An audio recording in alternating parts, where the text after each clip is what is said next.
Carolina, no se me activa la cámara.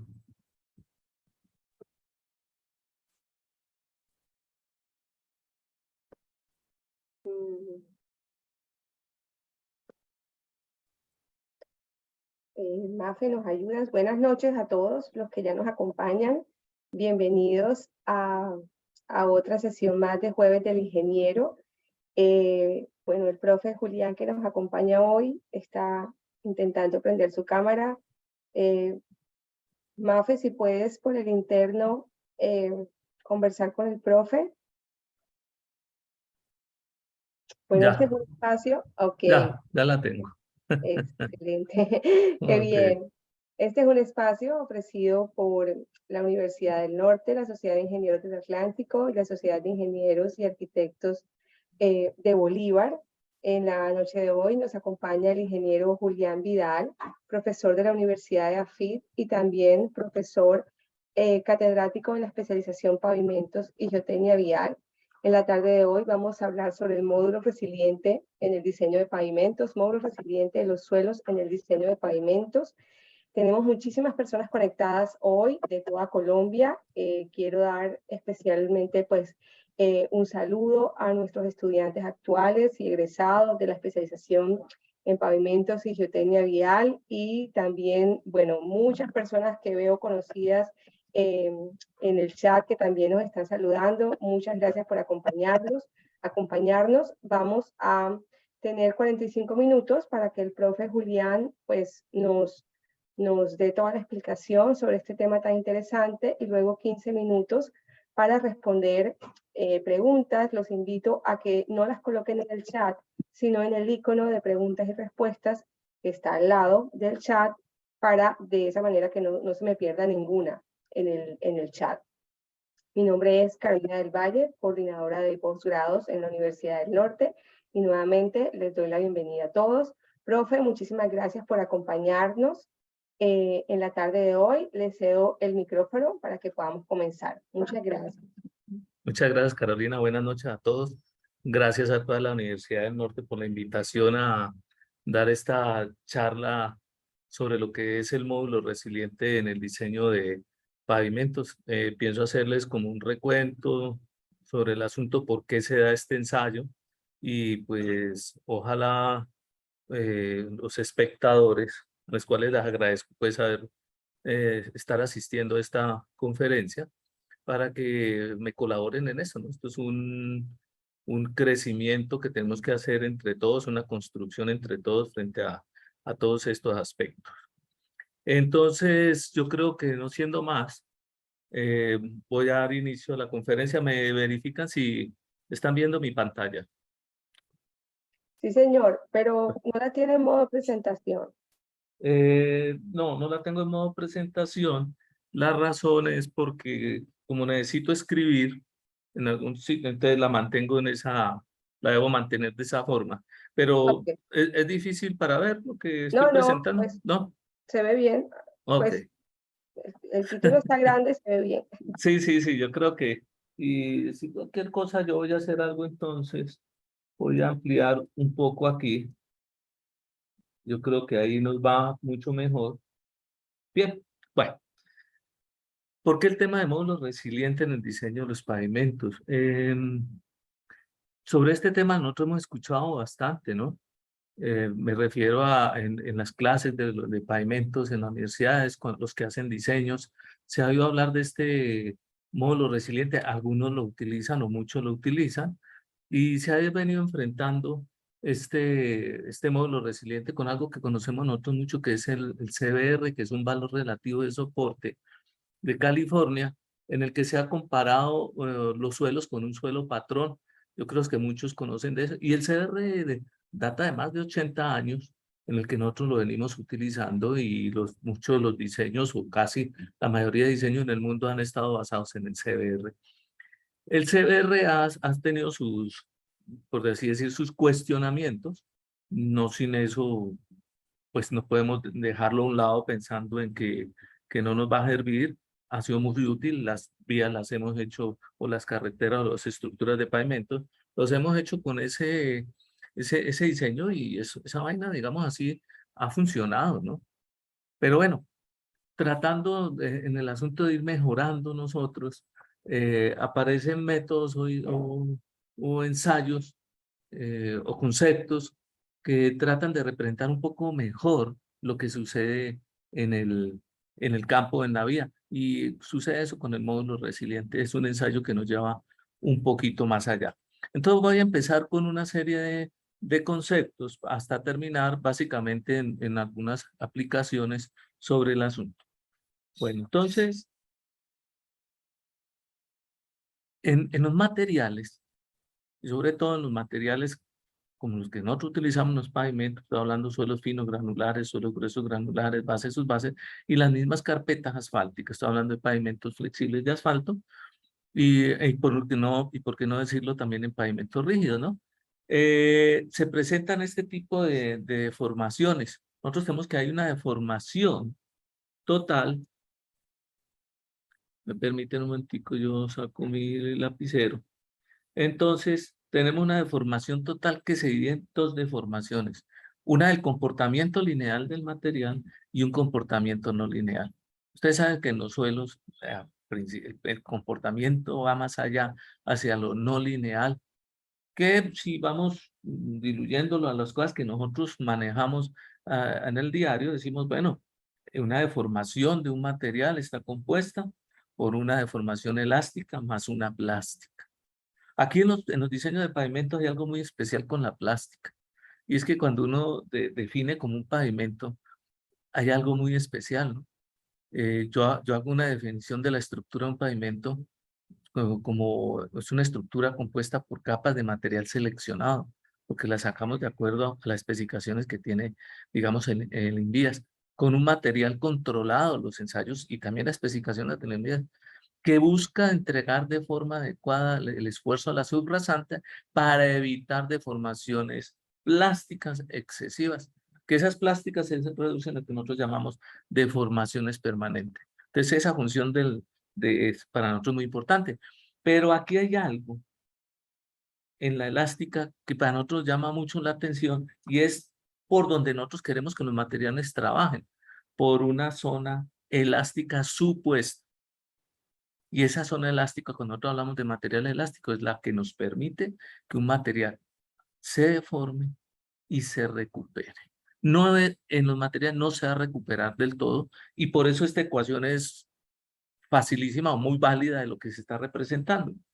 Entonces, que siempre nos va a quedar una deformación permanente. Y en los pavimentos ustedes saben que las cargas son repetidas y la deformación permanente se va a acumular, pero nunca como diseñadores debemos permitir que esa deformación sea excesiva, ¿cierto? Debemos permitir que esté en un intervalo que la funcionalidad del pavimento esté presente siempre. Bueno, entro al concepto de la resiliencia. Y la resiliencia nosotros la hemos definido como la capacidad que tiene un suelo, un material, ¿cierto? De recuperarse después de que le hemos retirado la carga. Este concepto, pero digo, de resiliencia está en toda parte. El mejor ejemplo que a mí me lo pusieron fue una vez que fui a comprar un colchón y lo que me dice la niña, este colchón es muy resiliente y entonces me muestra cómo ella se sienta, se para y el colchón se recupera. Bueno, ese concepto es para nosotros es muy importante porque los diseños de pavimentos están basados en eso, básicamente, en permitir que el material de la subrasante se recupere. Pero ojo, lo decido yo con los esfuerzos que esté colocando. El material de base y el material de subbase se recupere. Que va a quedar una deformación permanente siempre acumulada. Que la carpeta asfáltica también se recupere. Bien, me voy a ir a algo que de pronto los debe inquietar y dice, hey, el concreto hidráulico. El concreto hidráulico también tiene un flujo plástico, lo que pasa es que ese flujo plástico del concreto hidráulico es muy pequeñito. Y entonces casi que nosotros podríamos decir, bueno, se va a volver despreciable. Entonces miren en la gráfica que les estoy mostrando, en el asunto de la resiliencia, nosotros vemos en este esquema de acá, una trayectoria de carga hasta llegar a una carga constante. Si retiramos esa carga, el material se va a recuperar. Bien, y se va a recuperar y va a quedar una deformación permanente. Pero como estamos hablando de módulo resiliente, el módulo resiliente está en función precisamente de esa deformación recuperada, que si yo uno este punto con este otro punto, la pendiente que tengo aquí, ¿cierto? Que va a corresponder a un esfuerzo desviador, el esfuerzo desviador el que nos está colocando la estructura, me refiero, perdón, la estructura pues del vehículo, los ejes, ellos son los que nos están entregando ese esfuerzo sobre la estructura, y aquí yo tendría una deformación unitaria resiliente. No más ese módulo resiliente es esa pendiente. Pero miremos que eso va a tener algunas cositas que son muy importantes. Voy a abrir aquí una diapositiva en blanco y es por lo siguiente. Miren, en los pavimentos la tenemos, por así decirlo, complicada. Las cargas en los pavimentos son repetitivas, cíclicas, les decimos nosotros, ¿cierto? Y esas cargas repetitivas, si yo hago un esquema de tiempo versus el esfuerzo que le está llegando, pongámoslo en la superficie o le está llegando a la subrasante o una base en su base, va a ser similar a esto que yo voy a dibujar. Entonces, si va a pasar un vehículo, voy a tener algo de este estilo. Ojo que estoy colocando en función del tiempo. Y coloco en función del tiempo porque si yo tengo la estructura y yo estoy pensando en un punto A sobre el que voy a estar haciendo esta medición, lo hago en función del tiempo porque si no, no vería nada porque todo ocurre encima del punto A. Entonces, ¿qué estoy viendo ahí? Que acaba de pasar un vehículo con dos ejes, que entre eje y eje para pasar por el punto A hay un tiempo de recuperación, algunos lo llaman de relajación, y que el tiempo que hay aquí cuando llega la carga, ese es tiempo de carga de este eje, que digamos que este es el eje móvil. Y voy a tener después otro tiempo de carga, ¿cierto? Y este es el eje trasero. Bien, pero ¿cuál es que decimos que el pavimento la tiene complicada? Porque sucede que esto se nos va a volver heterogéneo. ¿Qué es eso? Entonces, hay diferentes magnitudes de carga, hay diferentes velocidades de los vehículos, que quiere decir que la frecuencia de aplicación de la carga es diferente, y eso que yo tengo, para mí es complicado cuando es tan heterogéneo. Entonces, en el módulo resiliente, el ensayo del módulo resiliente, que nosotros vamos a ver un poquito ahorita, voy a tratar de homogenizar eso para poder sacar un modelo constitutivo que me represente el comportamiento de ese material. Pero entonces ya la vemos que la tenemos complicada. Y es tan complicado este asunto que cuando nosotros pasamos, en este caso, esta es una gráfica del doctor Brown, en inglés, experto, maestro en pavimentos, pues, ¿cierto? Y nos muestra esta gráfica de algo que sucede, incluso estas grafiquitas que ustedes ven ahí, se pueden modelar, se pueden sacar en modelos elásticos lineales multicapa, moviendo la carga, ¿cierto? Acercándola al punto A. Entonces, esto que están viendo ustedes es lo siguiente. Cuando yo voy hacia un punto A, o sea, voy, digamos, o me voy a ir por aquí, voy hacia el punto A. Entonces, miren, llegué al punto A.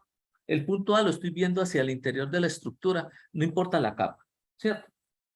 Y luego me voy retirando. O sea, el eje se fue, pasó. Cuando hay un esfuerzo vertical, siempre va a haber un esfuerzo horizontal. Y eso lo conocemos nosotros desde la mecánica de suelos, digámosle la básica, donde vemos esfuerzo en la masa de suelo, donde nosotros colocamos un punto A aquí, decíamos que aquí hay un esfuerzo vertical y que aquí hay un esfuerzo horizontal, y que ese esfuerzo horizontal, de forma, sintetizándolo, es 1 menos seno de phi por el esfuerzo vertical. Ya, y eso nos da una idea de lo que está pasando. Sí, si hay un esfuerzo horizontal. Entonces, a medida que voy hacia el punto A, pues también hay un esfuerzo horizontal y llega al punto A y aquí está en el punto máximo. Bueno, esto era al revés, pues porque lo puse a transitar diferente. ¿Sí? Muy bien. Mire que aquí, si se dan cuenta, aquí donde estamos en el punto A, en la estructura, en alguna parte de la estructura. Bueno, supongamos que es la subrasante, bueno, no es complicado.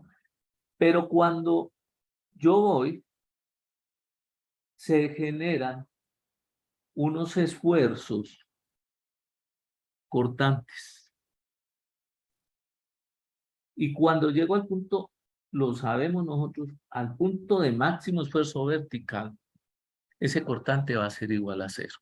¿Ok? Sigo. Mire qué es lo que está pasando, que ahora el cortante se volvió negativo, entonces el pavimento la tiene complicada. ¿Ya? Y es de hecho que yo debo tener en razón algo, y es que los esfuerzos que me están llegando a subrasante los debo entregar de tal forma que esos cortantes sean muy pequeñitos. ¿Ya? Y esto está relacionado con, si con los relentes, si estamos viendo algo complicado en el pavimento, que son las cargas. ¿Ya? Y lo que va a pretender más adelante el módulo resiliente, cuando yo les muestre, es tratar de organizar este asunto para que yo pueda homogeneizar las cargas, el estado de esfuerzos, y yo pueda sacar un modelo constitutivo único para ese suelo que yo ensaye. ¿Correcto? Entonces, esto es lo que sucede en el punto A. Ahora se preguntará, ¿por qué en algún momento el esfuerzo horizontal va a ser mayor que el vertical? Y es un asunto de la rotación de esfuerzos, que es que en las carpetas asfálticas se da y en las carpetas asfálticas es un poquito más complicado. Lo que pasa que para determinar eso nos toca hacer investigación de pues alto turme, que más que todo sobre el costo que necesitaríamos. Y la verdad yo les digo, si determinamos la rotación de esfuerzo en una carpeta asfáltica, yo no sé realmente qué es lo que vamos a lograr con eso, si eso realmente nos va a beneficiar mucho en el diseño o no. Realmente no sé, pero de pronto desde mi ignorancia no conozco investigaciones al respecto.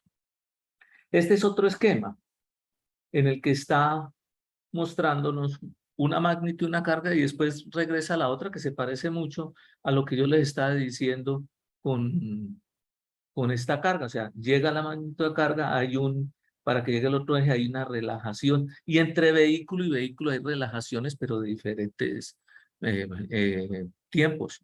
¿Correcto? ¿Qué sucede en la relajación? Es el momento de recuperación de la estructura del pavimento o de las capas de los pavimentos. Sí, es el momento. De hecho, en el pavimento ocurre algo muy bonito. Yo digo que a él le sucede lo siguiente: empieza a trabajar a las 5 de la mañana, duro, o hasta las 9 de la mañana. Se viene un pequeño receso porque ya no hay muchos vehículos. Luego se incrementa en horas pico. Descansa un ratico, en la tarde un ratico, y vuelve hasta las 8 de la noche, le toca dormir. Después se va a dormir un rato, y está sucediendo todo ese proceso de recuperación de los materiales. O sea, que estamos todo lo que corresponde a la parte elástica. Muy bien. Esto que ven aquí son también unos esquemas, no son mediciones pero reales, que nos hizo el doctor Brown eh, para, para estimar más o menos cómo es que son esos tiempos de carga, esos tiempos de relajación, que sería ideal que nosotros pudiéramos hacer esto siempre y cuando pudiéramos instrumentar en las vías, tal vez con los tapetes, los instrumentos de medición de cargas o esfuerzos y de deformaciones. Eso es lo que nosotros iremos más adelante a trabajar. Por ejemplo, el método de la ASTO del 2008 está hablando más o menos de trabajar con espectros de carga y dejar a un lado un poquito lo que llamamos nosotros los números de ejes equivalentes de 8.2 toneladas. Pero pues nosotros en Colombia no tenemos una información sobre esto, o la desconozco, que tengamos medidas de las velocidades que se aplican sobre eh, las carpetas, sobre las estructuras de los pavimentos, cuál es la magnitud, o sea, en tiempo real, unas medidas de estas. yo pues todavía no las conozco. Ya, debe haber, con seguridad que debe haber, porque a veces nos apartamos de muchas cosas. Entonces, mire que esto que le estoy dibujando es una realidad. Están viendo lo que es a mano izquierda, el esfuerzo que se da y la deformación que se presenta a cada esfuerzo que se está colocando sobre la subrasante. Bueno, entonces aquí entro lo siguiente. Esta es una estructura de pavimento. Yo, o lo que uno debe pensar es, bueno, yo necesito de acá tener un módulo resiliente, un módulo resiliente, un módulo resiliente, y acá en la carpeta un módulo resiliente, o pues voy a ponerle, o también un módulo dinámico. Actualmente, las normas INVIAS tienen normas de ensayo para la subrasante, la subbase y la base. Esa es la INVIAS 156. Y tiene también para módulo resiliente de la carpeta asfáltica. Eso es interesante porque tener ese ensayo de esa forma y por eso lo hacer a todas las capas, hace pensar que sí, yo estoy pensando que el pavimento debe funcionar con el concepto de la resiliencia. ¿Ya? Pues la resiliencia es clave en la vida útil de la estructura del pavimento. Bueno, entendiendo esto que sería lo ideal, pero yo sé que viene una pregunta, y le voy a adelantar un poco, porque se dirán, bueno, y nosotros, ¿por qué en los diseños de pavimentos, me voy a atrever a decir, casi no hacemos módulo resiliente? Entonces se pone una persona, ¿quién lo obliga? O sea, nadie nos va a obligar a hacer un módulo resiliente. Lo que yo sí pienso es que para las vías primarias, al menos colombianas, nacionales, nosotros deberíamos hacer ese ensayo de módulo resiliente. Y para las vías secundarias y terceras, quedarnos en un CBR. En Estados Unidos, en algunos estados se utiliza módulo resiliente y en otros estados quisieron seguir con el CBR. Ya veremos, y más, hay asuntos del costo, correcto, pero ya veremos más adelante. Muy bien. Ese módulo resiliente, cuando nosotros vamos a hacer un ensayo, lo tenemos de la siguiente forma. Estoy pensando en un suelo fino granular.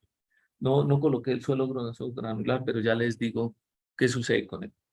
Entonces, nosotros podemos hacerlo con una muestra inalterada que vamos a sacamos de la subrasante, que nosotros hemos estimado que va a ser la subrasante. Es una muestra de un tubo Shelby con dimensiones que dependen del tamaño máximo de la partícula, que generalmente en suelos finos granulares nosotros podemos trabajar desde 38 milímetros hasta 100 milímetros. En suelos gruesos granulares trabajamos de 100 milímetros hasta 150 milímetros el tamaño de la muestra, con una relación de esbeltez, que la relación de esbeltez es la altura sobre el diámetro, ¿cierto? Que es del orden de 2. Bueno, pero entonces tengo una inalterada y uno dice, bueno, ¿cuándo saco inalterada? Pues cuando yo voy a emplear esa subrasante como la tengo. Eso es lo que yo espero, pues como diseñador, utilizarla como la tengo. Entonces, cuando hago eso, determino un módulo resiliente, puede ser en dos condiciones. En la humedad natural o una humedad de saturación. O sea, saturo la muestra para llevarla a un estado crítico. O dejo la muestra con humedad natural. Eso depende de lo que esté pasando en el proyecto.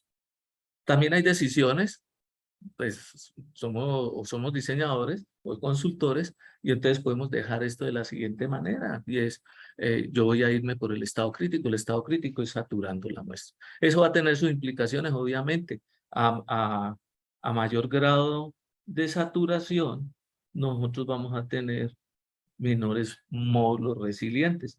Ya usted, como diseñador, va a tener que decidir ese asunto. Aquí no hay una clave de que le diga, no, veas que usted tiene que hacerlo de esta manera. Mire, usted podría trabajar con muestras remoldeadas, que son las muestras compactadas. Cuando yo voy a hacer, por ejemplo, yo voy a hacer un terraplén o voy a hacer un lleno. o voy a hacer una subrasante mejorada. Son materiales que se compactan y son muestras que son remoldeadas. Pues usted lo va a hacer, va a trabajar en campo con una humedad óptima, o puede pensar en la saturación, o puede pensar en una muestra con la humedad de equilibrio. ¿Ve? En esto me abro mucho y de pronto me imagino que aquí hay personas que saben mucho de pavimento, que pues, nos pueden colaborar también en estos conceptos, en el sentido que yo dejo abierto a que usted como diseñador diga, lo voy a tratar con humedad óptima, con la saturada, con equilibrio, ¿qué es lo más conveniente? Habrá alguien que dice, no, yo me voy por el estado crítico, me voy saturado. No, yo me voy por la humedad de equilibrio, que la humedad de equilibrio corresponde, que como los suelos tienen avidez de agua, ellos van a tener la cantidad de agua necesaria para permanecer en el tiempo. Entonces yo podría calcular esa humedad de equilibrio y hacer mi módulo resiliente con ese concepto. O sea, hay formas que tenemos de mover. Cuando hablo de los suelos gruesos granulares, que no puse el esquemita aquí, no sé por qué lo vi, de los suelos gruesos granulares, entonces nosotros sabemos que muestras inalteradas no hay. Ah, obvio, ¿no? Ya. Entonces lo que tenemos son muestras remoldeadas o compactadas. Y cuando tenemos muestras, nosotros decimos esto, entonces vamos a hacer un pedraplén, pero también podemos tener un lleno de suelo grueso granular, o vamos a tener una base y vamos a tener una subbase. Bueno, en los afirmados no sé, pues no lo he, pero pongamos el afirmado también porque uno no sabe en qué tipo de proyecto vaya a caer y cuáles son las exigencias de ese proyecto.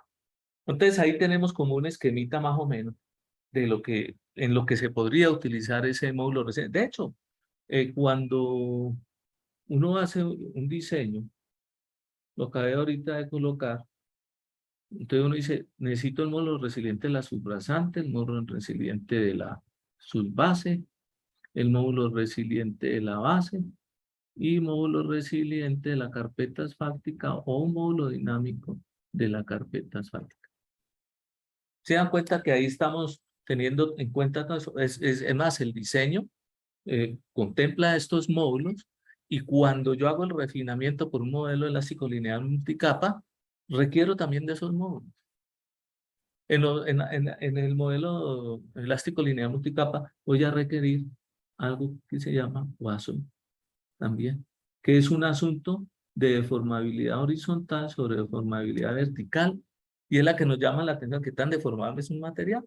Y nosotros miramos suelos finos granulares, valores de 0.47, 0.45, pero un material de base 0.35, entonces nos está indicando que el material fino granular es de mayor deformabilidad. Esos dos conceptos o esos dos herramientas son muy importantes para nosotros, para el diseño. Bueno. Cuando entramos al ensayo, aquí quiero explicar algo porque el ensayo no es un asunto de mandarlo a hacer y no entender, sino entendamos un poquito por qué está fabricado el ensayo de X o Y manera. Entonces, miren, nosotros vamos a tomar una muestra que ya les dije a ustedes, vamos a tener una relación entre altura y diámetro de 2 veces. Vamos a aplicar un sigma 3. Esto es presión de confinamiento. Bien, y este esfuerzo desviador es la carga, digámosle, o el esfuerzo debido a los vehículos.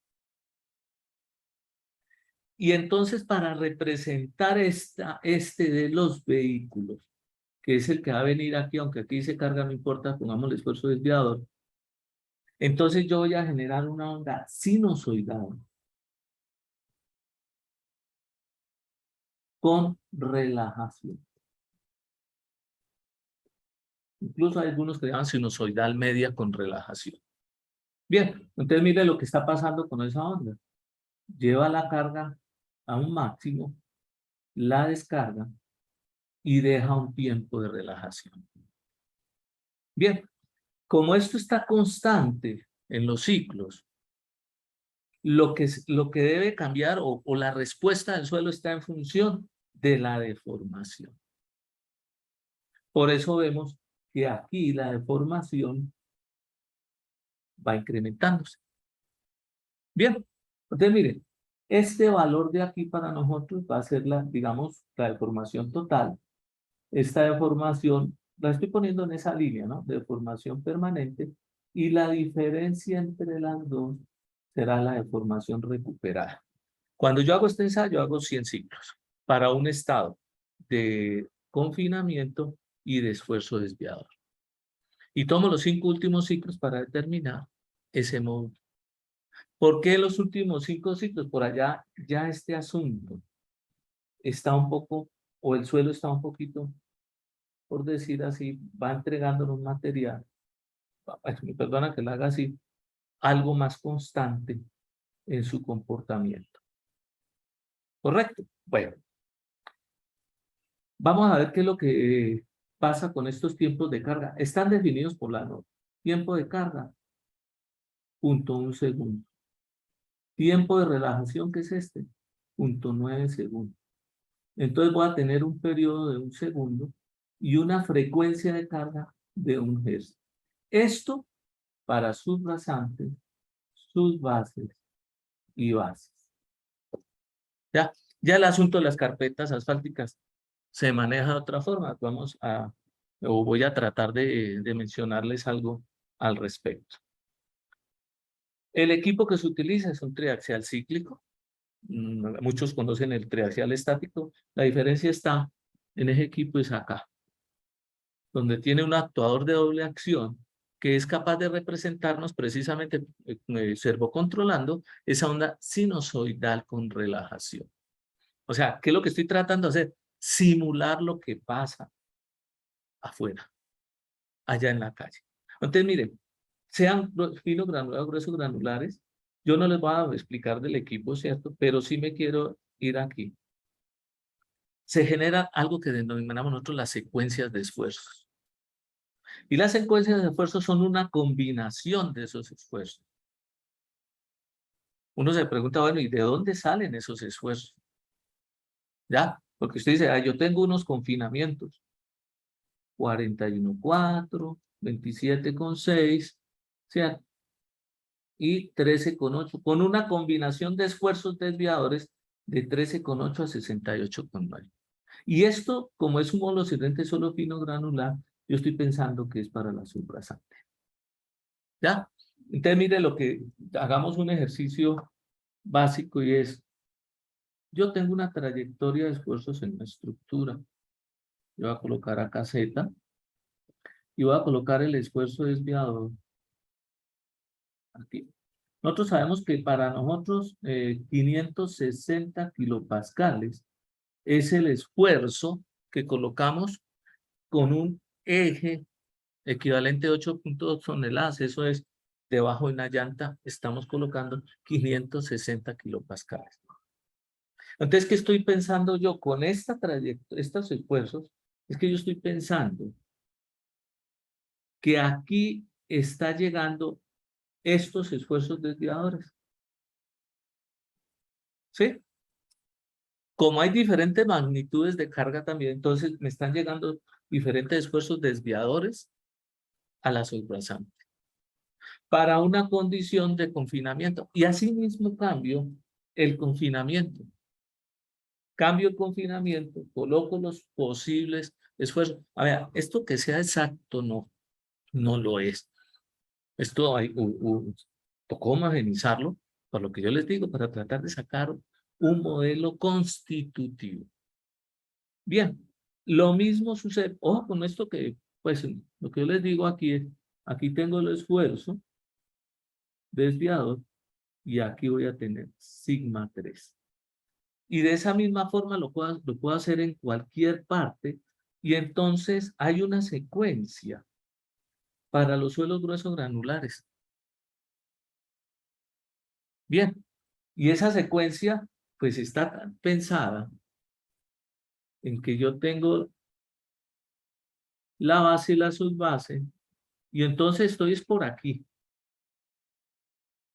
Y a medida que voy hacia la superficie, los esfuerzos de confinamiento van a ser más altos. Y los esfuerzos desviadores van a ser más altos. Tiene sentido, ¿cierto?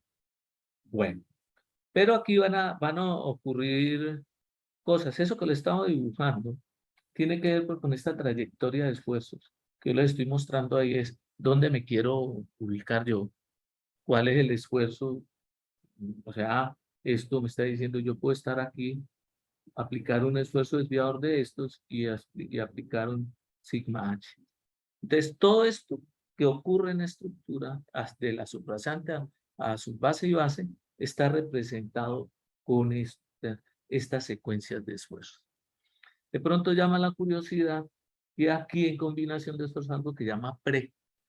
Ese preacondicionamiento en la muestra se hace de 500 a 1000 repeticiones con esta condición que dice ahí 41.4 kilopascales y 27.6 kilopascales de esfuerzo desviado. Eso es para quitar un fenómeno que se llama la tixotropía. La tixotropía es la ganancia de resistencia de los suelos compactados dejados en reposo. También puede suceder en estados naturales, suelos que han estado con material, pues hago el corte, quito ese material, estuvieron con una sobrecarga, luego los dejo en reposo mientras estoy construyendo y ellos van a ganar una resistencia, pero esa resistencia va a ser aparente. En el momento que usted inicie a colocar los esfuerzos, ella va a ir desapareciendo. Pero al principio va a funcionar y eso me va a hacer que yo tenga módulos resilientes más altos. Entonces siempre a las muestras, miren, aquí también para los gruesos granulares hacemos lo que se denomina quitar, o sea, restar ese fenómeno de tixotropía para no tener unos resultados erróneos. ¿Qué es lo que sucede cuando yo estoy haciendo un ciclo? Perdón, estoy haciendo una secuencia de estas de acá. Una secuencia de estas es, por decir algo, 13,8 y 13,8. 100 veces, o sea, 100 ciclos de esto. Ahí tenemos 100 segundos que dura esa prueba. ¿Listo? Pues lo que ocurre es que al principio se van a presentar unas histéresis más amplias y a medida que sigo con los ciclos, vamos a llegar a unas histéresis más cerradas. Y si usted ve los módulos, van creciendo a tratar de tener un comportamiento un poco, digámosle, es elástico supuesto. Y es por acá cuando yo les decía, es que tomo los últimos 5 módulos resilientes y con ellos saco el módulo resiliente para un estado de esfuerzo. Bien, bueno, entonces voy a lo siguiente.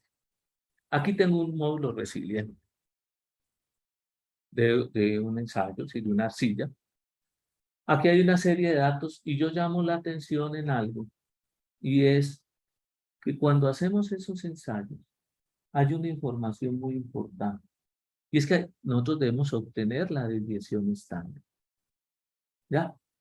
Y tenemos la desviación estándar para conocer el coeficiente de variación de los valores para mirar la calidad de los resultados que tengo.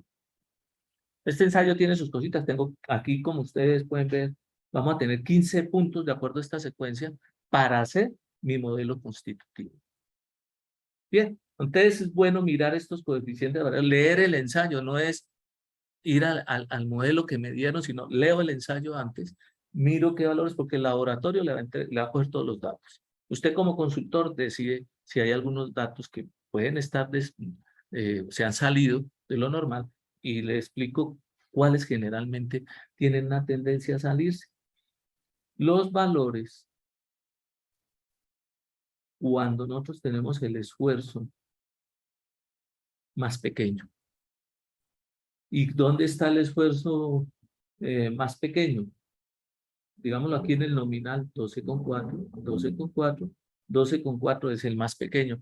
Y entre más pequeño la deformación, más pequeña. Y a veces es difícil de medir o se genera mucho ruido en el equipo. Y entonces es posible que ahí haya una desviación estándar, un coeficiente de variación alto, y nosotros podamos prescindir de alguno de esos valores que tenemos en el ensayo. Entonces, llamo la atención un poquito a leer el ensayo. Estas son las curvitas que salen de relacionar cada confinamiento con cada esfuerzo, ¿cierto? Y su módulo resiliente. Bueno, ahí tenemos esas gráficas. Esas gráficas nos dicen algo sobre el comportamiento del suelo, que llega a un momento, digámosle que a partir de aquí, donde el suelo, los módulos empiezan a aparecer. Se parecen. ¿Ya? Eso va a tener una significancia en algo que les voy a hablar ahora. Estos resultados los voy a expresar ahora. Voy a coger todos los puntos del esfuerzo desviador versus módulo resiliente y voy a hacer una línea de tendencia, pero con un modelo potencial. Es uno de los modelos que hay. ¿Cierto? Es uno de los modelos que hay. Tal vez yo digo que el más utilizado. Las constantes que están aquí son del suelo.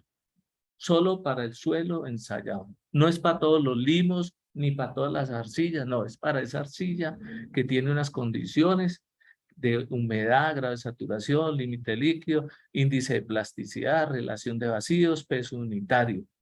Es para ese suelo, no para otro. ¿Listo? Bueno. La norma en vías, o la generalidad dice que yo debo expresar eso en una escala log-log. Sí, eso está bien, yo no veo que haya un inconveniente en que lo diga así, pero a mí me gusta más la curva, porque me permite ver un poquito más el comportamiento y esos cambios drásticos que puede tener el material cuando yo estoy haciendo este modelo constitutivo. Bien, ya les voy a hablar de algo aquí porque igualmente, pues esto es un modelo constitutivo. Y la pregunta es, bueno, ¿cuál es el módulo resiliente? Esa es la pregunta que nos hacemos. ¿Cuál es el módulo resiliente del suelo? Bueno, entonces hay teorías. Yo hice una investigación para dos tipos de suelos, una arcilla arenosa, un limo que llamamos nosotros acá del stock de Altavista, es un limo bastante duro, ¿cierto? Y yo encontré que estas lineecitas, generalmente para mí, estas, aquí, del orden de 27 a 30 kilopascales, empezaban a volverse los, los módulos resilientes muy parecidos. En la literatura hay algo al respecto, pero también hay una teoría, me acuerdo mucho del profesor Freddy Reyes, que en alguna ocasión me dio clase en la Universidad de Afil, y él hablaba de algo que es muy parecido, pues, el método bilineal, donde encontramos este punto. Y en este punto que nosotros encontramos, ya los módulos tendrían a comportarse muy parecidos. Y entonces decía, el esfuerzo que le va a llegar a la subrasante es este, y entonces el módulo será este que está aquí. ¿Cierto? Si de pronto, bueno, eso es lo que yo recuerdo de eso, y eso es muy confiable. Entonces mire que va uno, una investigación que hace uno, a mí me dio fue 27, o sea, a mí me estará dando por acá, me estaría dando un módulo un poco más alto. Está lo que nos comentó el profesor Freddy Reyes, pero también está algo que comentó Lazo, dice, coge el último valor. Pero esto es, dice, con el menor confinamiento, el módulo resiliente más bajo, y eso queda uno pues como, pero son decisiones. ¿Por qué? Porque esto es un modelo constituido, esta es una ecuación y el esfuerzo desviado lo coloco yo como consultor. Yo debo saber qué es lo que quiero que me le llegue a la subrasante. Yo tomo la decisión. Yo lo dejo abierto en ese sentido, no es una receta, ¿cierto? En la que yo diga, incluso esto lo dije en un curso, me dijeron, no, a nosotros nos enseñaron que era de tal forma y el módulo es de esa ecuación. Aplico un esfuerzo desviador y listo, salió. Yo creo que eso va más allá porque yo hacer un ensayo de estos que puede costar 1,5 millones de pesos para llegar y decir que el módulo resiliente y no leer el ensayo ni siquiera y no poder jugar con los valores, va a ser algo complicado. Ya algunos dirán, no, yo no estoy de acuerdo con usted. Bueno, eso está bien, eso es normal. Mire este módulo resiliente y voy a llegar a algo que, miren este coeficiente de correlación. El INVIAS hace una mención por ahí de tener ese valor mayor a 0.95. Bueno, Ya les digo porque estoy mostrando. Entonces yo quiero mostrar este módulo resiliente. Esta vaina está rara. Tiene un comportamiento que a medida que voy colocando el módulo, pues disminuye, pero llega un momento en el que el módulo empieza a subir. Y eso es típico de suelos gruesos granulares. Pero las curvitas, cuando los gruesos granulares tienen confinamientos, y les voy a mostrar un grueso granular, este que es una subbase, miren el comportamiento de este suelo. Voy colocando el módulo y él va, disminuye, llega un momento en que se va mejorando y aumenta su módulo. Pero eso no ocurre aquí. ¿Por qué razón trata de comportarse en una parte como un suelo fino granular? Porque este es un material grueso granular estabilizado. Es un material de su base regular, estabilizado con cemento, poco cemento, y tuvo este comportamiento y le hicimos el módulo resiliente. Y entonces nos salió estas curvas con unos R al cuadrado pequeños, que alguien dirá, no, esa vaina no clasifica, pero ojo, en el ensayo módulo resiliente, una vez usted tiene su equipo muy bien, comprobado que él no tiene dispersión en sus mediciones, o sea que está calibrado todos sus medidores, y usted tiene la muestra bien y confiable, la respuesta es del suelo. Lo que pase ahí es el suelo. Entonces a mí a veces me cuesta, y alguien me sacará y me explicará, porque todavía me cuesta, pensar que tengo que tener un ensayo con un R cuadrado de 0.95. Yo hice una prueba con un neopreno, que es algo homogéneo. Ay, hombre, usted tiene R al cuadrado muy bonitos, pero es un neopreno homogéneo. Si me pongo a pensar en un suelo fino granular, meteorizado o residual, con partículas de arena, con diaclasas heredadas y todo ese tipo de cosas, yo estoy pensando en otra cosa. Estoy pensando en un suelo grueso granular, partículas que están en contacto. Va a ser complicado. Es posible, a veces los hemos tenido, ensayos muy lindos, en arcillas puras, los ensayos muy bonitos, en las bases que pide el INVIAS ahora con un IP igual a 0, esos ensayos son muy bonitos. Pero eso no es todo lo que nosotros frecuentamos. Nosotros en el país tenemos mucha diversidad de esos materiales. Entonces, pensar en esto es complicado. Ahora, aquí tengo dos modelos. Un modelo con la presión de confinamiento, o sea, estoy diciendo sigma 3 A por el módulo resiliente, pero por A por el sigma 3 elevado a la B. Ese es un modelo constitutivo. Y hay otro modelo constitutivo que está acá, que es A por teta a la B. Teta es la sumatoria de esfuerzos principales. ¿Sí? Decimos esfuerzos principales porque esto es lo mismo que decir esto. Esfuerzo principal mayor, principal menor. Bien, pero aquí en estos módulos hay algo, en esos modelos constitutivos, algo muy clave. Sigma 3. Es que sucede que para los suelos gruesos granulares sigma 3 es muy importante, porque los suelos gruesos granulares trabajan muy bien confinados. Muy bien confinados. Ahora, sin confinamiento trabajan, sí, el ángulo de fricción es bastante potente, ¿cierto? Eso está demostrado en las vías férreas, en los terraplenes de material triturado grueso. Nosotros lo tenemos aquí en el metro de Medellín, que son capaces de soportar por ese ángulo de reposo, ángulo de fricción. Bien, entonces ese sigma 3 potente dentro del modelo constitutivo. Y miren que son potenciales. Sí, miren que los modelos son potenciales. Bueno,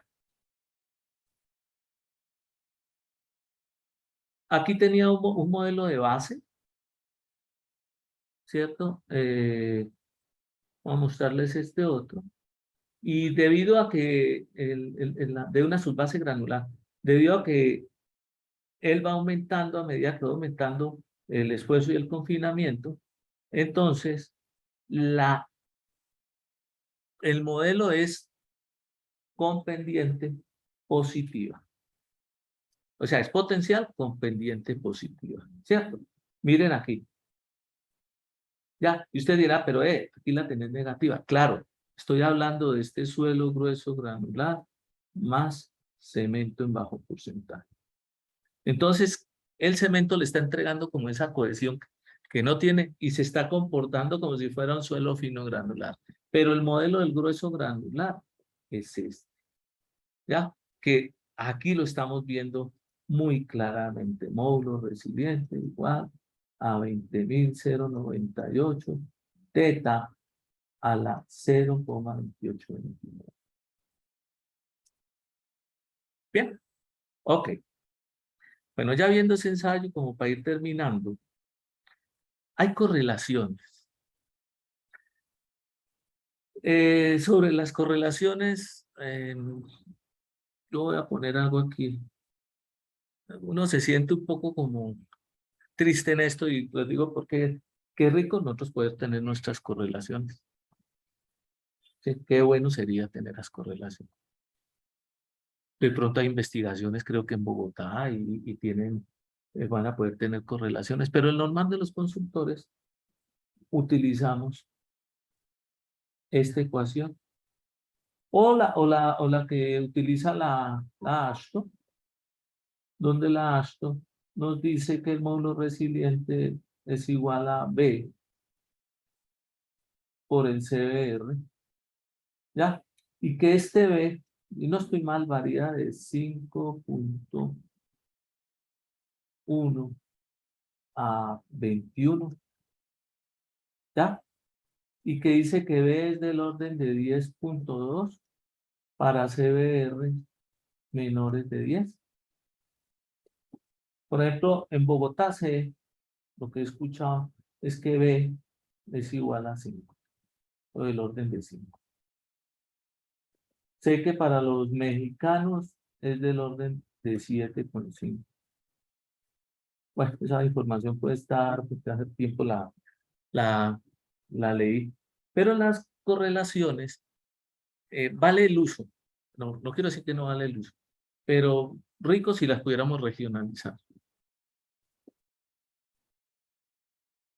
¿Sí? Y ahí estaríamos nosotros. Si las regionalizamos o tropicalizamos, por estar en el país tropical, nosotros sería genial.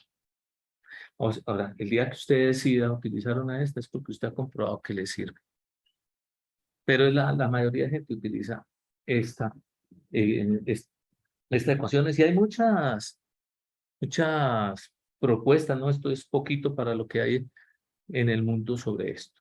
Bueno, ahora, como aplicaciones que uno dirá, ¿y esta vaina qué? Bueno, este nomograma que ven ustedes ahí es de la Ashton del 93 para pavimentos rígidos.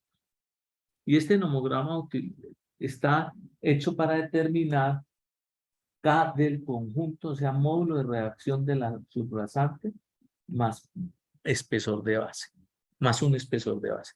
Y nos pide módulo de resiliencia del suelo subrasante, módulo resiliente de la subbase. Usted uno dice, ah, madre, esa vaina sí tiene aplicación. Eso sí lo están pidiendo en algún lugar. Y pues vale la pena hacerlo. Si nos vamos a la ecuación de la Ashton del 93, esto para pavimentos flexibles, nos encontramos el módulo resiliente aquí, dentro de la ecuación. No lo encontramos aquí para materiales de base, no lo encontramos aquí para materiales de subbase. ¿Sí? O sea, mire lo que en estos métodos, que son unos métodos, el método empírico, usted ve claramente que ese valor es importante. Ahora, ¿qué necesitamos? Hacer los ensayos. O sea, lo ideal sería que la gente hiciera los ensayos. Pero empecé diciendo, ojalá con el INVIAS obligar a las vías primarias, o no sé si ya la está obligando con las nuevas especificaciones que no las he digerido mucho, ¿cierto? Y está diciendo, bueno, hay que aplicar. O las concesiones, vías concesionadas, hay que hacer módulos resilientes. Y lo que se ha demostrado en el mundo es que vías diseñadas con módulos resilientes han tenido mejor desempeño que las que han estado o se han diseñado con CBR. Desventajas de este ensayo, de pronto el costo. y que el equipo pues el equipo también es costoso, o sea que la consultoría normal, laboratorios que se dedican a consultoría normal, pues meterle 400 millones de pesos a esto no es tan fácil, más aunque no lo mandan a hacer mucho. Por último, ya ahora sí, quiero tocar, este es el módulo resiliente por tracción, qué pena que no coloqué, por tracción, como para complementar esto, indirecta para carpetas carpetas. Pero ahí ven ustedes una probeta de marcha que le estoy colocando una carga diametral y la única forma de liberar los esfuerzos va a ser lateral, por eso se llama tracción indirecta. Bien, esta norma en el Envías existe y habla de hacer el módulo resiliente por tracción indirecta a 25 grados Celsius con una frecuencia de 1 Hz. Y le dice, si usted quiere hacer más ensayos, hágalos para generar unas curvas. Bien, acá también se aplica una onda sinusoidal con relajación. ¿Sí? Las frecuencias, si usted hace más frecuencias, puede tener frecuencias de 0.33, 0.5 y 1 Hz, más o menos. Listo. Y puede cambiar las temperaturas, y las temperaturas, pues ahora hay mucha variación desde menos 10 grados a 50 grados. Ya verá usted qué requiere. Lo ideal sería pues que yo lo pudiera trabajar para la temperatura que requiero pues en la zona. Esto último es un módulo dinámico, fíjate ahorita el módulo dinámico, está con Invías del 2007, cuando tenía esta norma. En ese tiempo yo fabriqué o construí en una investigación estas curvas de módulos dinámicos, donde pues pretende que conociendo la temperatura de la carpeta asfáltica, también hice una medición de 80 puntos de temperatura en el Valle de la Burrá, encontrando la temperatura mínima bajo sombra a las 6 de la mañana de 16 grados a 2 centímetros de profundidad en la carpeta y la máxima de 53 grados. Pero hombre, esto data del año 2007 y con el cambio climático yo creo que tendremos unos 2 o 3 grados de más. Con eso sacaba yo un promedio y decía, bueno, en Medellín podemos tener 35 más o menos grados. Y la frecuencia depende pues de la velocidad que yo tenga en la vía. Pongámosle mm, que voy a tener unos 10 Hz y de ahí yo podía sacar mi módulo. O sea, puedo interpolar aquí y sacar el módulo. ¿Es correcto? Bueno, con eso es como para darles a ustedes un insumo de que el módulo resiliente en cada una de las capas está previsto, ¿cierto? Que se trabaja con la resiliencia y esa es la base del funcionamiento de una estructura de pavimento. Bueno, yo creo que me pasé del tiempo, Carolina, entonces yo creo que podemos atender las preguntas que tenga o aclaraciones que quiera hacer alguien y apostarnos. ¿Y qué dijo, profe? Y acostarnos. No, y que nos aporten. Ah, yo dije y acostarnos. No, no, no, no. Bueno, profe, muchísimas gracias, muy interesante. Tenemos muchas personas todavía conectadas. Voy a empezar a leer las preguntas. Bueno, hay una persona que al principio de la conferencia escribió, bueno, no es una pregunta, sino un comentario. En la norma IDU 2018 en Bogotá, ya solicita realizar el ensayo de MR para base y subbase.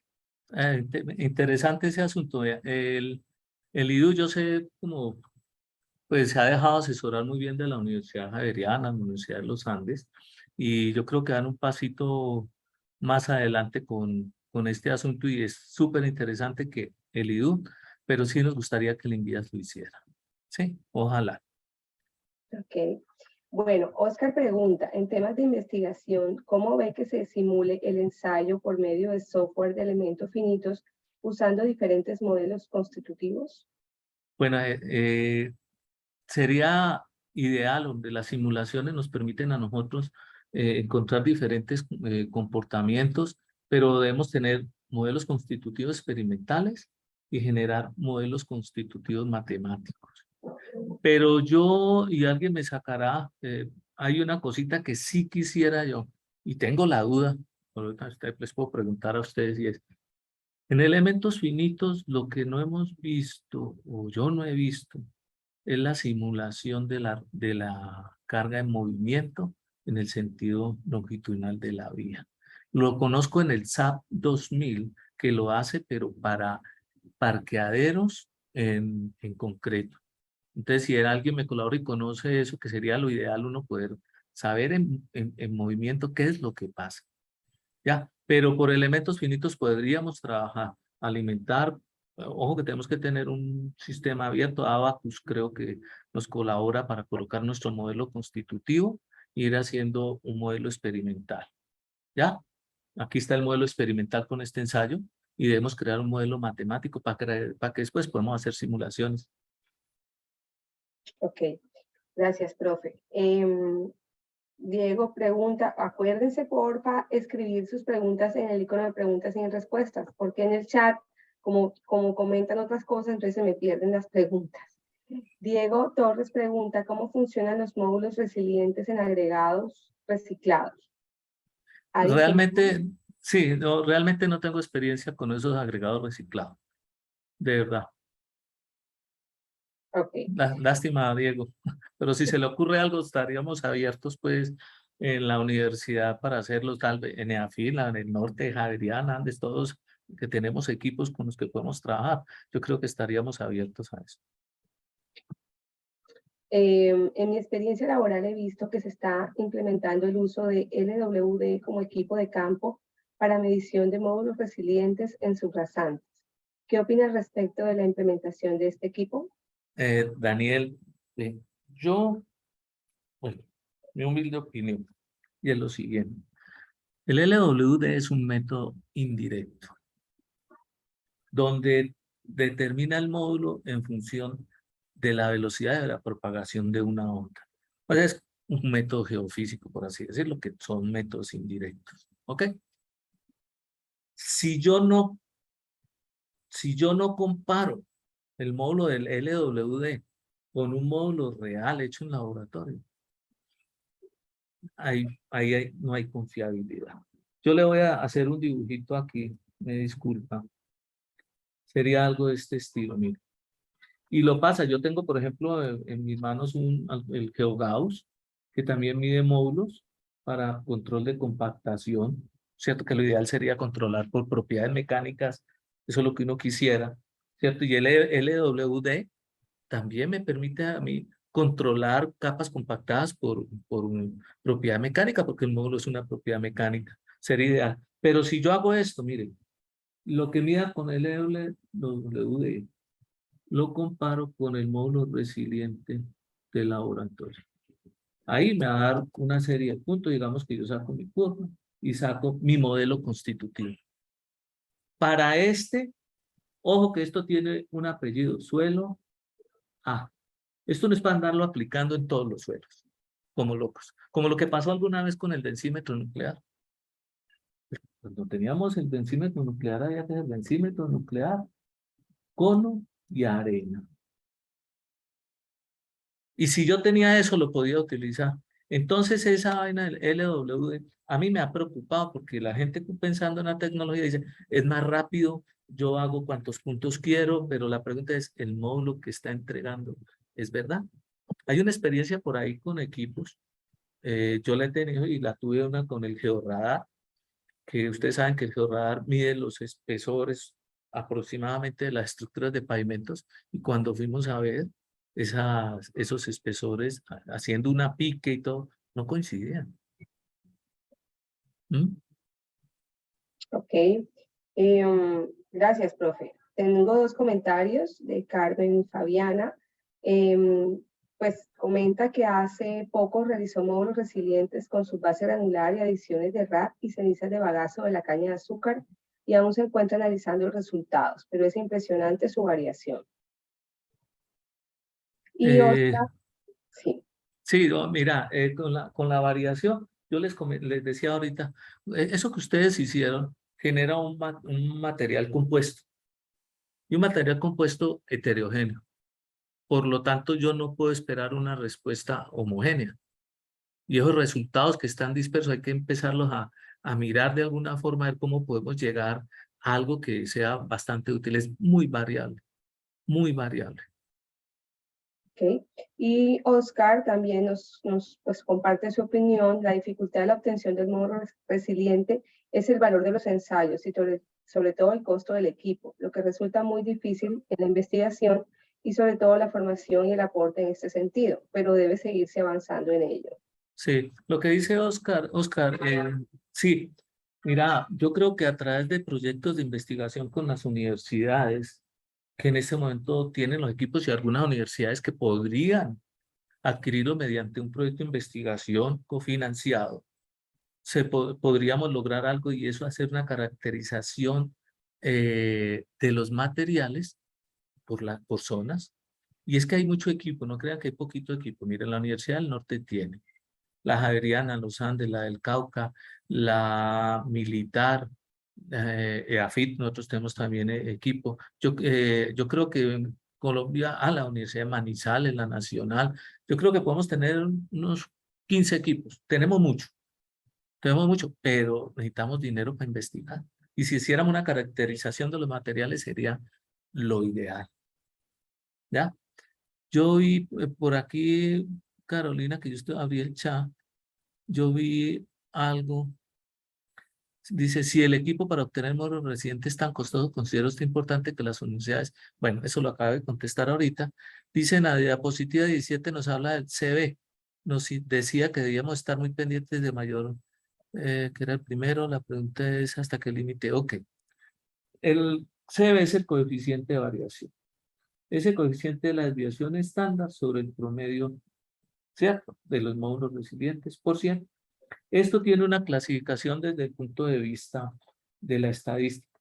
Cuando el CB es menor a 5%, los datos obtenidos pues son excelentes. Si están entre 5 y 10, los datos son buenos. ¿Sí? Si están entre 10 y 20, los datos son regulares. Y si el CB es mayor de 20, los datos son pobres. ¿Sí? ¿Hasta dónde nos hemos mantenido nosotros con la experiencia y cuando hemos hecho los ensayos, que también le digo, no son muchos, ¿cierto? No son muchos los que hacemos nosotros. Contemplamos valores menores, coeficientes de variación menores a 10. Ya un valor más allá, valor ya nos genera como una dispersión. Sin embargo, hay en ocasiones que aunque tiene un coeficiente de variación alto, hace que la curva logre tener un R al cuadrado importante, pero ya es decisión del consultor. ¿En qué sentido? Miren, el laboratorio le entrega resultados, desviaciones, información, y son ustedes los que deciden su modelo constitutivo. Yo hago ejemplo a un ensayo triaxial estático, calcular la cohesión y la fricción. Son ustedes los que deciden qué hacen con esos valores. El laboratorio le da unos círculos de Moore, una envolvente de falla, la CIFI. La pregunta ¿es que es eso lo que usted quiere manejar? ¿O usted está pagando 1.200.000 por un ensayo en el que ya le dieron? Bueno, eso es solo para cuestionar, no estoy con todo respeto, ¿cierto? Ok. Profe, en caso de pasar del uso del CBR al módulo resiliente, ¿habría que cambiar del método Marshall a otro método para el diseño de la carpeta asfáltica o capa de rodadura? No, vea, sobre lo es lo siguiente. Hablemos de esa carpeta en un segundo, más o menos. En la carpeta asfáltica, cuando usted hace el diseño, aplica un método que es el Marshall. El Marshall es un método empírico, bien. ¿Qué busca uno? Porcentaje de cemento asfáltico, porcentaje de agregados óptimos, ¿no? Eso es lo que yo busco. Esto hay que tener cuidado porque esto yo lo hago en una escala reducida. En la planta se hace una escala grande. O sea, esto hay que afinarlo. Obviamente hay una fórmula de trabajo adherida a esto, temperatura, etcétera, otras cositas. Una vez yo hago esta mezcla, yo voy a hacer el módulo resiliente o el módulo dinámico. Estas son las propiedades mecánicas de la mezcla. Y después de hacer la prueba, van a venir dos pruebas que son las pruebas de desempeño. ¿Qué es la prueba de desempeño? Fatiga y deformación. Ahí sé cómo me quedó esa mezcla. Ahí sé cómo quedó esa mezcla. Listo, yo creo que respondida es. Ok, listo, profe. Las ecuaciones del módulo resiliente establecidas por diversos autores, entre esos el doctor Alfonso Montejo y otros libros, ¿se pueden emplear en el diseño de un pavimento flexible? Bueno, yo le decía ahora, voy a decir sí, con cuidado. ¿A qué me refiero? Estas ecuaciones que nosotros encontramos en los textos y son esas mismas correlaciones que yo les mostré por acá, son salidas de la investigación de algunos investigadores, ¿sí? Pero tienen una correspondencia a unos ensayos, perdón, a unos suelos específicos.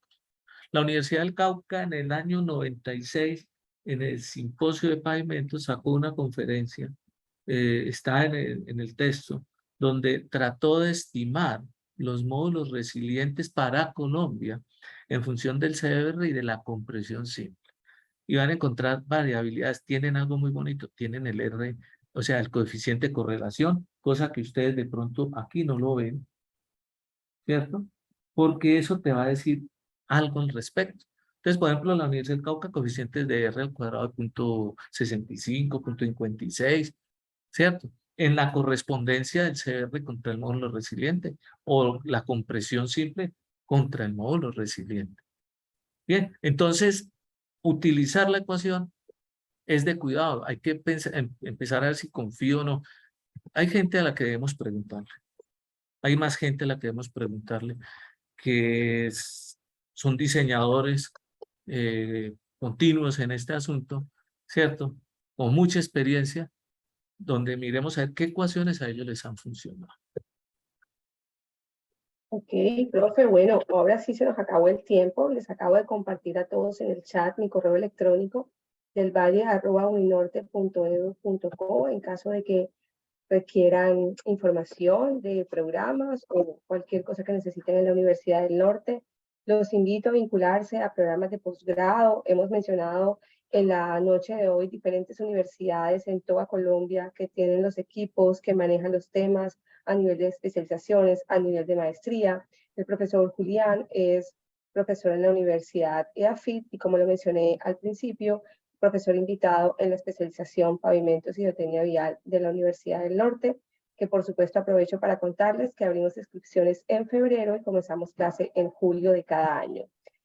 Muchísimas gracias a todos por acompañarnos, por sus preguntas, por todos los mensajes en el chat que, bueno, casi que pues no los puedo leer todos, pero muchas gracias de verdad. Profesor Julián, muchísimas gracias. No, con mucho gusto. Muy interesante este espacio y bueno, espero que nos volvamos a encontrar. Feliz noche para todos. Claro que sí. Ahí quedo a su disposición. Ah, perdón, me preguntaron mucho por el chat, por la grabación.